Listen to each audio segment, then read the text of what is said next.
हम लोग metro rail बनाने वाले हैं अकबर साहब, इसमें हम पक्का प्लानिंग किए। अब बेफिक्र रहो, आने वाले चुनाव से पहले चंद्रायन गुट्टा में मेट्रो में आके आपसे वोट मांगूंगा। मैं वादा कर रहा हूं। अब पिछले दोस्त को 10 साल देके ना, ये दोस्त को 4 साल समय दो आपके चंद्रायन गुट्टा में, मैं खड़े रहकर मेट्रो स्टेशन में आपको वोट मांगेंगे कि भाई इस बार चंद्रायन गुट्टा में कांग्रेस, ओबीसी को आपको ज्यादा प्यार है। ओबीसी के बारे में पिछले बार मैं फिशरमैन कम्युनिटी को टिकट दिया, मुद्राज कम्युनिटी को चंद्रायन गुट्टा से। मैं मेरे दोस्त से गुजारिश करूंगा, वो गरीब बेचारे को चंद्रायन गुट्टा से जिताने के लिए भी मैं आपसे गुजारिश करूंगा। तो इसीलिए मेरे टिकट से चुनाव लड़े तो मैं भरू भाई मैं अभी वादा कर रहा हूं चेयरमैन साहब, स्पीकर सर, आपके सामने, अगर कोडंगल से मेरा कांग्रेस के बी फॉर्म लिए तो अकबर साहब को जिताने की जिम्मेदारी मेरी है। मैं जिम्मेदारी लेता हूं। साहब का मेरा दोस्त मेरा बी फॉर्म, मेरा पार्टी के बी फॉर्म ले लिए तो पूरा मेरा ही जिम्मेदार, आने का भी जरूरी नहीं है। नामिनेशन के ऊपर उनके दस्तखत ले जाके मैं नामिनेशन फाइल करवा देके मैं चुनाव भी नहीं लड़ूंगा। उनका चीफ इलेक्शन एजेंट बनकर मैं कोडंगल में उनको जिता के लेकर आके वहां बिठाऊंगा। वहां पर नहीं, इधर बिठाऊंगा। इधर हमारे भाई को हम डिप्टी सीएम बना लेके यहाँ पर बिठा के, अच्छा जो बजट सैंक्शन है उन्हीं से बजट सैंक्शन करवा देंगे। हमको कोई एतराज नहीं है। इसीलिए ये जो गौलीगुड़ा से फलकनामा से चंद्रायन गुट्टा तक 2675 करोड़ से मेट्रो बनने वाले। हम लोग जल्दी से ऑलरेडी लैंड एक्विजिशन काम शुरू हो गए, पैसे भी दिए साहब को। अगर वो इंफॉर्मेशन नहीं है तो मैं पूरा इंफॉर्मेशन सारा अकबर साहब को मैं दूंगा। लैंड एक्विजिशन का काम शुरू हो गए। 2675 करोड़ से गौलीगुड़ा बस स्टैंड से लेकर फलकनामा से लेकर चंद्रायन गुट्टा तक 7.5 किलोमीटर का जो मेट्रो बनाना है मेरी जिम्मेदारी है। Being an MAUD and chief minister of Telangana, मैं उनको वादा कर रहा हूं आपके सामने मैं मेट्रो रेल बना के दिखाऊंगा। धन्यवाद सर। अकबर साहब। Honorable Speaker, sir, for a change we had a lot of lighter moments and all the house was into laughter, sir. But I would like to come on record and say that I am happy in my party.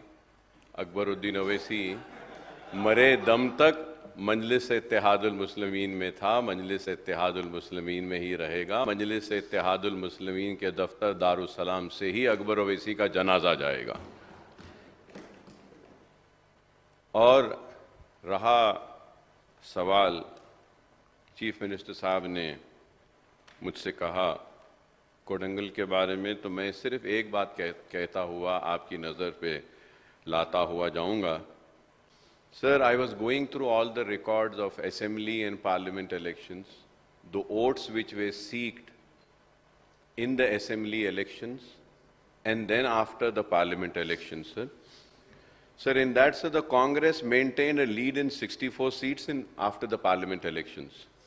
But in 15 seats where Congress had won in the assembly, the BJP gained in the Lok Sabha elections, sir.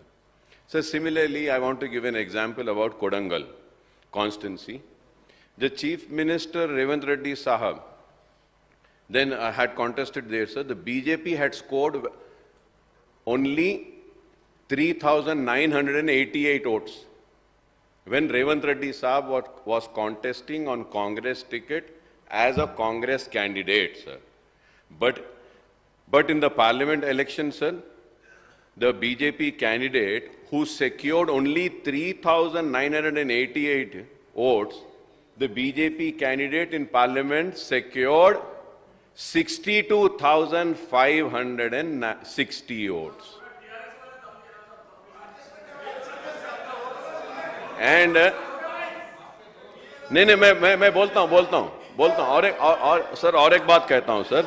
I'll tell wait sir, wait.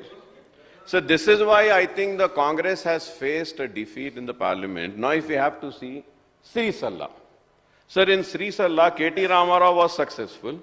The BJP received 72,559 votes in Lok Sabha elections. gaining the lead while it had secured only 18,328 votes in assembly, sir. सही है आपकी बात, मैं वो भी बता रहा हूं.